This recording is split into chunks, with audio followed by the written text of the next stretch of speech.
السلام عليكم، كداير الاخوات؟ لاباس عليكم؟ هانيه، نتمنى تكونوا كاملات على خير وبخير في تمام الصحه والعافيه. مرحبا بكم معايا في هذا الفيديو الجديد.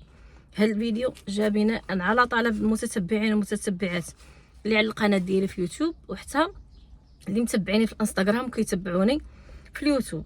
كيف ما شفتوا لتحت مجموعه من الاسئله، يعني فقره اسئله واجوبه. هنا غادي نجاوب على الاسئله ديالكم بكل صراحه. شوفوا الاسئله انا اختاريتها وكتبتها بالحمر، الخطر المهم. هاد الاسئله هذه شحال وهي كتجيني، ويعني كانت اسئله قليله من طرف الاخوات اللي عندي في يوتيوب، ولكن قلت ماشي غنجاوب غير على جوج ولا ثلاثه. المهم تيتجمعوا مجموعه من الاسئله. لهذا فاش بديت كنتفاعل على الانستغرام الحمد لله كسبنا متتبعين ومتتبعات بغاونا، والحمد لله والشكر لله بسبب البساطه والتواضع والعفويه ديالنا. كل وحده فيهم فاش كتسولني شي سؤال كنعتبره يعني مثير للاهتمام ومهم، كنحاول نقيد. دابا انا هنا قيدت الاسئله وغادي نجاوبكم عليها بكل صراحه كيف ما شفتوا لتحت في العنوان. مهم، بسم الله على بركه الله. نبداو باول سؤال واللي كيتطرح عليا دائما، وهو: كريمه، علاش وقفتي محتوى تعليم السياقه، وشكون علمك ميكانيك السياره؟ الاخوات، علاش انا وقفت محتوى تعليم السياقه؟ راه سباق وكنت تكلمت في هذا الموضوع شويه ولكن ماشي بزاف. وهو اني جاتني في واحد الظروف ما بعد التوقف ديالي على العمل، وجات يعني مباشره في ديك الفتره اللي كنت انا يلا في بدايه الحمل. كان تيصعب عليا اني نخرج نصور، صعيب بزاف لاني ما كنتش كنقدر نوض من الفراش لواحد الدرجه اللي ما تصوروهاش. وبعض الفيديوهات كنت كنصورها لكم وكتشوفوني انا جد مرهقه، وتنقول لهم البنات راه مع الوحم راه ما بقيتش ابدا كنقدر نسوق نهائيا. وشكون اللي علمني ميكانيك السياره؟ داكشي جا ديال الله سبحانه وتعالى. انا قبل ما نشري السياره ديالي المتواضعه كنت اصلا كنكون مع الزوج ديالي بزاف، بحكم انه كان كيوقع له اون بان في السياره ديالو بزاف، وكنت كنمشي معاه عند الميكانيك وتنعرف شحال من حاجه وشحال ديال البياس كان كيوصيني عليه. كنت كنمشي انا بعض المرات نتسخر نشريه ليه، ولا كنوقف حدا الميكانيك ولا شي حاجه. المهم حتى بديت كنتعلم شويه بشويه، ولكن ما كنتش متعلمه لواحد الدرجه. حتى درت السياره ديالي عاد بديت كنكتشف بزاف د الحوايج هذه الحمد لله. هذا الشيء كيفاش انا يعني كيفاش توقفت المحتوى ديال السياقه. وزياده على ذلك في واحد الفتره كان المحتوى ديال السياقه ديالي طالع، ولكن من بعد صافي طاح، ما بقيتش عارفه منهاش. لهذا داكشي علاش بدلت المحتوى، وقلت نبقى ندير لكم غير نصائح ومعلومات وروتينات غير في الدار وصافي، باش هكا نخفف عليا انايا. وقلت انا كما قلت انا هذا الشيء المحتوى ديال النصائح والروتينات يعني فيه ما يدار، ماشي بحال المحتوى ديال تعليم السياقه. احيانا تيتسالاو الافكار، واش غادي نرجع المحتوى ولا لا؟ ينوب الله ان شاء الله بحول الله وقوته. ثاني سؤال: كريمه، شنو هي الامنيه ديالك؟ الامنيه ديالي اللي كنتمنى الاخوات ربي يرزقني بشي عمره. صراحه كنت كنتمنى هاد السنه لو ان تحسنات الظروف ديالي الماديه كنت غادي ندير عمره انا والزوج ديالي والام ديالي وعجوزتي، من بعد ما نفطم بنتي، يعني دير عامين ونفطم بنتي اميره. انا صراحه ما كنقدرش نفطم ولادي وهما صغار الا وقع حمل. اميره كنت كنتمنى اني نرضعها عامين ولا اكثر، ولكن ما كتابش، وهو اني جاب الله مولود ولا مولوده. يعني من بعد ما دارت اميره عام وشهرين ما كتبش الله، ما كتبش العمره. صراحه كنتمنى ان شاء الله بحول الله وقوته ربي يحقق لي هذه الامنيه هذه، ويحفظ لي ربي وليداتي ويعطيهم صحتهم يا رب العالمين، ورزقهم ضوء عويناتهم ويجعلهم لي ذريه صالحه يا رب العالمين، واحفظهم من كل سوء ومن كل شر، وليدات المسلمين جميعا يا رب العالمين. يعني هذه هي الامنيه ديالي اللي كنتمنى، هو ربي يرزقني بشي عمره يا رب العالمين. ودعيو معايا، هزوا يدكم السماء وقولوا لي ربي يسهل عليك بشي عمره. السؤال الاخر: كريمه، شنو هو الحلم ديالك؟ كاين فرق ما بين الامنيه وما بين الحلم. الحلم ديالي الاخوات سبق كنت قلت لكم في واحد الفيديو دعيتوا معايا، وهو اني كنتمنى شي دار تكون ديالي. الحمد لله انا راجلي حد الدار ساكنه معاه وهذه معنا الوليدات، ولكن كنتمنى تكون عندي دار ديالي انا بسميتي، مكتوبه فيها سميتي انا، هاد الدار باسم كاميرا كريمه، والموقع اللي كنتمنى يعني المدينه اللي كنتمنى نسكن فيها انا وولادي، وتكون الدار بالاسم ديالي في ملكي انا، وهي مدينه قنيطره، حيت هاد المدينه هذه عزيز على قلبي صراحه، كنلقاها فيها راحتي. هذا هو السؤال الاخر، انا كنجاوبكم انا بكل صراحه. كريمه كيفاش حتى دخلتي اليوتيوب؟ هذا هو السؤال المطروح، وشحال من مره كنت كنقول لكم غادي نجاوبكم عليه ولكن ما كتبش. كيفاش دخلت اليوتيوب؟ جا غير صدفه، ما كان ابدا لا على البال ولا على الخاطر. واليوتيوب دخلت ليه بسبب واحد البنت كان عندها واحد المشكل، وكانت حطات واحد ستوري في واتساب وشفتها كتبكي وقلت ليها مالكي، وعاودات لي شنو المشكل. كان صراحه مشكل عويص، عاودات لي المشكل ديالها، تاقت فيا الحمد لله والشكر لله، نصحتها، ارشدتها، يعني وقتها مزيان، وعطيتها واحد الخطه كيفاش تخطى داك المشكل، وكيفاش يعني تبين القوه ديالها لهذوك الناس اللي طيحوها في داك الموقف وخلوها في هذاك الضعف. هذيك البنت سبحان الله العلي العظيم تبعت داكشي ديالي بالتفصيل المميل، وربي جاب التيسير وتخطات ديك المرحله الصعبه. وكنت انايا من وراها درت واحد الفيديو غير في شي دقيقه ولا ما عرف شنو، عطيت نبذه بسيطه على كيفاش يتخطى الانسان بعض المشاكل ديالو. وهذاك الفيديو صراحه طلع في البدايات، حتى ولاو كيجيو عندي الناس تيقولوا لي كريمه واش درتي قناه في يوتيوب، وانا ديك الساعه الفيديو نسيته، ما كنتش عارفه اصلا، نسيت بان راه حطيت شي نهار فيديو. حتى بقاو شي وحدين من المعارف ديالي وليت يقولوا لي كريمه واش درتي يوتيوب؟ قلت لهم كيفاش درتي يوتيوب؟ قالوا لي راه شفنا لك واحد الفيديو في القناه ديالك يوتيوب، واش صافي فتحتي قناه؟ ملي دخلت انا راجعت الذاكره ديالي ولاو كيوريوني، رجعت هكاك، رجعت الذاكره، وهي تقول لي البنت اللي خدامه معايا، اللي كانت خدامه معايا، قالت لي كريمه شوف هذا الفيديو راه غادي طالع لك مزيان، هذه خطوه زوينه، علاش اللي ما تفتحيش قناه في يوتيوب؟ وديك الساعه بديت في المسيره ديالي في يوتيوب. كريمه نشوف السؤال الاخر. كريمه، هذا هو السؤال اللي كيتطرح عليا دائما من طرف الناس اللي كنعرف، ولا من طرف المتتبعين ديالي، ولا الاشخاص اللي باغيين يفتحوا قناه في يوتيوب اللي عارفيني. كريمه شحال كتخلصي من اليوتيوب؟ واش اليوتيوب فيه الفلوس؟ هنا غنجاوبكم بصراحه. كريمه شحال كنتخلص؟ الا قلت لكم انا اكثر من عامين تقريبا وانا كنعاني غير باش نحقق الشروط، هذاك 1000 مشترك و4000 ساعه، وكنت دائما يعني هذاك الشرط كيبغي يتحقق وكيوليو يتنقصوا لي السوايع، لاني ما كانش عندي مشاهده ابدا، وكنت كنتقاتل على حساب باش نطلع القناه ديالي، وكنت كندير محتوى زوين. هو في واحد الوقيته كنت كندير تسليط الضوء على فن الخيل والتبوريضه، ومع كامل الاسف بعض يعني بعض الاخوان ولا بعض الناس ما عندهمش يعني اهتمام بالمحتوى اللي تيكون هادف.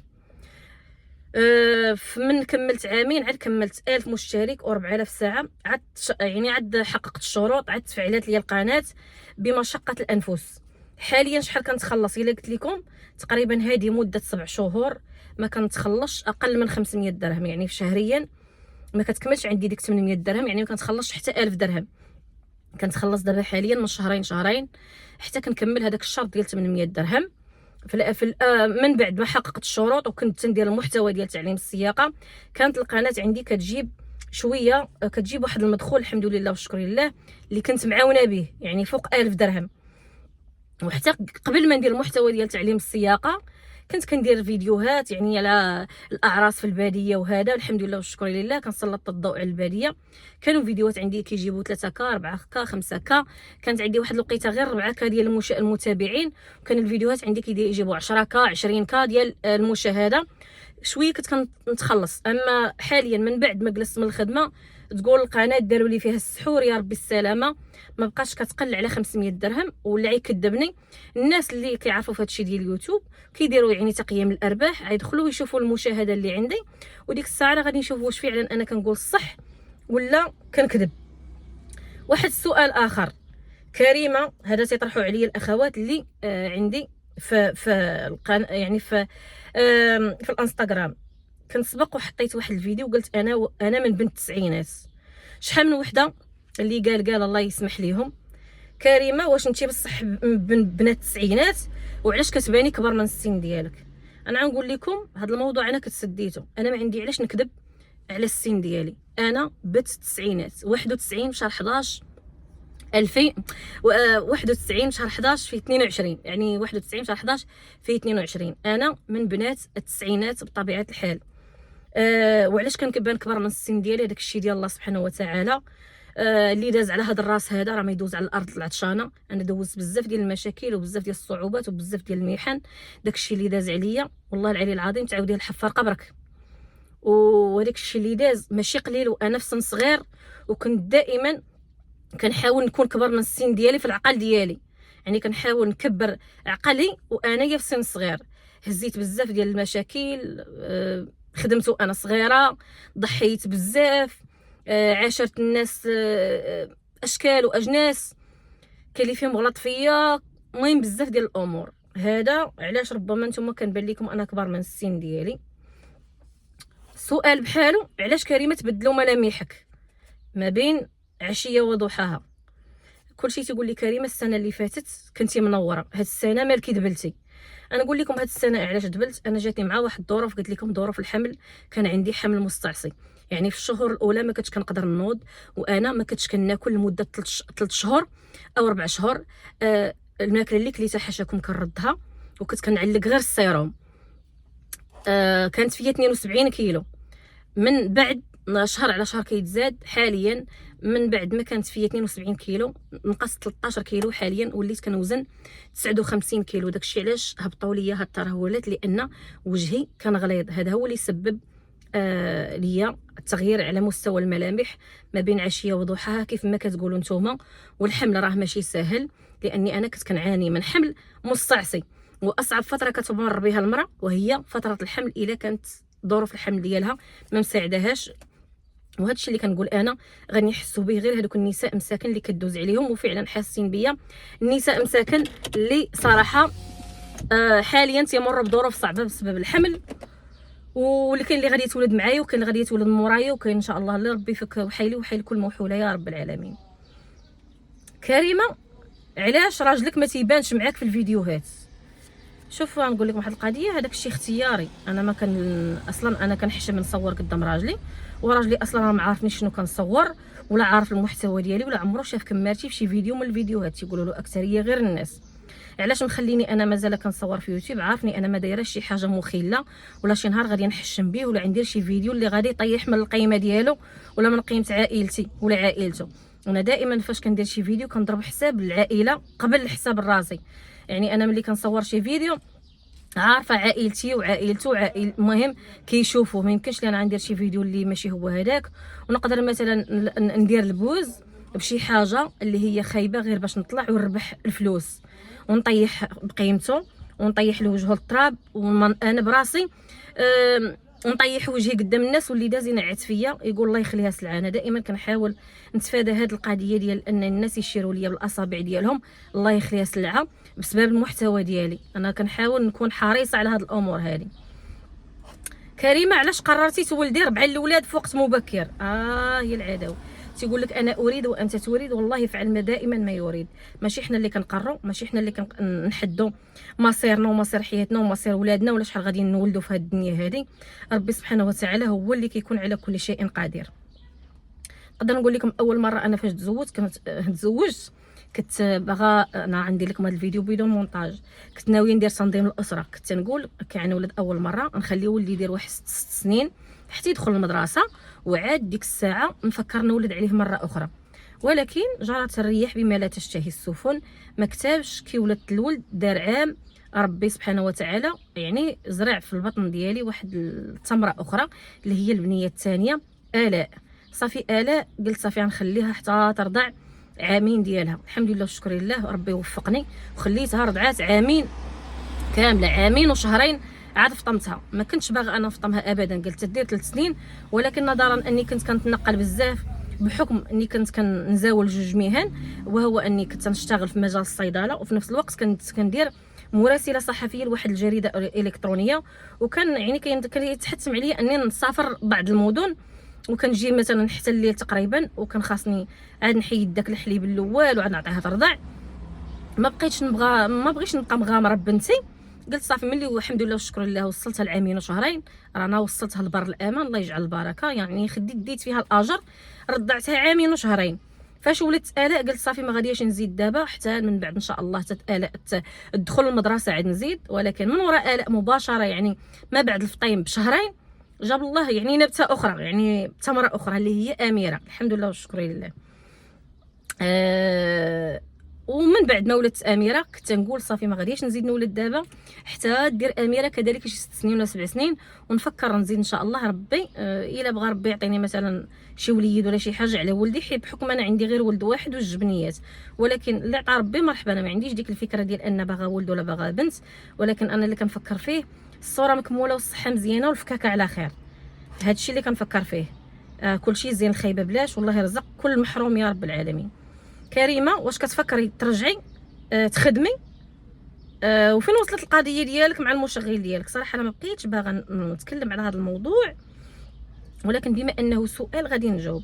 واش كنفكر نرجع نخدم؟ صراحه كنفكر نرجع نخدم، سواء في المجال ديالي ولا في واحد يعني المجال اللي كنفهم فيه وهو ديال السياقه. يعني الا عرضت عليا شي مدرسه ديال تعليم السياقه اني نشتغل معاها ماشي مشكل. واش كتفكري ترجعي يعني في مجال الصيدله؟ الا جاوني عروض عمل في هذه الفتره هذه ديال الحمل، يعني في مدن مختلفه بواحد المبلغ اللي هو مزيان، ولكن نظرا لظروفي الصعبه بسبب الحمل يعني ما بغيتش. قلت لهم تعطيوني فرصه حتى نولد ان شاء الله بحول الله وقوته، يدير ولدي ولا بنتي واحد 3 شهور ولا 4 شهور، وديك الساعه نفكر نخدم. ولكن من جهه نقول واش غادي نوفق ما بين الخدمه وما بين ربع الاولاد؟ انا عارفه راسي غادي نديرها نوفق بيناتهم، ولكن ما كاينش اللي غادي يهتم لك بولادك اكثر منك. صراحه انا فاش توقفت على الخدمه، يعني فاش تم طردي من الخدمه، حسيت بانه ربي دار فيا خير كبير. وربي سبحانه وتعالى تيقول لك عسى ان تكرهوا شيئا وهو خير لكم. الخير اللي دار فيا وهو اني جلست نقابل وليداتي ونراقبهم ونشوف داكشي اللي خاصهم من حتى لزاد، نديهم للمدرسه، نجيبهم من المدرسه، نحرص على ماكلتهم على شرابهم، نطيب ليهم بيدي، نوكلهم بيدي. هذا هو الخير اللي دار فيا الحمد لله، مقابله وليداتي وانا لاقيه راحتي. واش كنفكر نرجع نخدم؟ ضروري خاصني نخدم انا، لاني صراحه ما كيخصني، يعني خاصني انا لاني انا محتاجه الفلوس باش نخدم. واليوتيوب راه كما قلت لكم راه ما عاطيني حتى شي حاجه غير من انك كتدوزي الوقت وكديريها في الله، تتقولي واش غادي تنجح لي الامر ما غاديش تنجح. قلتوا لي حاجه اخرى بالنسبه لليوتيوب، بالنسبه لليوتيوب واش مربح؟ انا نقول لكم اليوتيوب راه فيه الفلوس، اقسم لكم بالله العلي العظيم، ولكن مع اللي طالع عليه الزهر، اللي عنده الزهر وعنده الحظ راه مربح لواحد الدرجه. كنشوف انا الحظ طالع غير لبعض الله الاخوان والاخوات الله يسهل عليهم والله يرزق كل واحد. انا ما كنحسد حتى شي واحد. كتشوف بعض المحتويات اللي هي تافهه، الناس متبعينها، الناس يعلقوا ليها، الناس تيشجعوهم، ولكن انت ملي كتمشي دير شي فيديو كتعطي فيه نصيحه ومعلومه كتبان ربما كيبغيو يبينوك انت راه صافي باغي تبين راسك واعر ولا عاد فقتي من القلبه ولا. مهم هادشي كيفاش تيفكر لها الناس ملي كيشوفوك يلاه مبتدئ وكتعطي شي معلومات قيمه. هاد مول الطوموبيل هذا تيبداو يسخروا منك ويستهزئوا من داكشي اللي كيدير، او ربما ما كيامنوش بك. ولكن مع المده الله سبحانه وتعالى هو اللي كيرزق كل واحد، الله ييسر على كل واحد. كريمه كما قلتوا لي فين وصلت القضيه ديالك من بعد الطرد ديالك من الخدمه؟ القضيه ديالي واصله للمحكمه حاليا، حنا راه عندنا جلسات في المحكمه. انا المطالبه بالحق ديالي من بعد سنوات لا تعد ولا تحصى ديال العمل، يعني بكل تفاني وبكل اخلاص، وهذا هو اللي كاين. يعني القانون كياخذ مجراه، وانا كنقول لا عطاتني المحكمه غير 50 درهم الله يجعل البركه، غادي ناخذها بالقانون صافي الله يجعل البركه. كريمه شكون تيصرف عليك حاليا وانت ما خداماش؟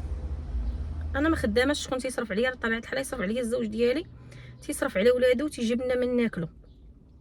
ضروري راه داكشي المستلزمات ديال الدار راه كيجيبها، ولكن الراجل ماشي هو. انت فاش كتكوني مثلا خدامه يعني المتطلبات ديالك يعني كتوفريها لراسك وتوفري حتى لولادك. اما فاش كتجلسي من الخدمه وما عندك ريال كتولي مدلوله. سواء عند القريب ولا عند البعيد، باش نقولها لكم بصريح العباره. من بعد ما جلست من الخدمه حسيت براسي مدلوله. انا فيا واحد الطبع ما كنرضاش نبين نمد يد ديال الناس ولا نقول عطيني، ورغم اني انا كنت كنعطي والحمد لله والشكر لله، ربي ما غاديش يخيبني وربي غادي يرزقني من حيث لا احتسب. لهذا ضروري خاصني انا نوض نخدم باش نوفر داكشي اللي خاصني انا لراسي، حيت الا بغيت غير بيجامه راه ما غاديش كاين شي واحد اللي غادي يعطيك باش تشريها الا ما كانتش فلوسك في جيبك. واحد السؤال اخر ما غاديش نجاوب عليه حاليا، تاع ندير له فيديو بوحدو ان شاء الله. نتمنى نكون جاوبتكم على الاسئله ديالكم كامله، يعني ما نسيت حتى شي سؤال. هذا هما الاسئله ديالي، الاجوبه ديالي فيما يتعلق بالاسئله ديالكم. نتمنى نكون كنت صريحه معكم. ولا بقيتوا معنا حتى الاخير ما تنساوش الاشتراك في القناه، لايك الفيديو، تفعيل زر الجرس باش توصلوا بكل جديد. طلعوا الادسنس اختي، طلعوا الادسنس مالكم معايا. يلا بالسلامه عليكم.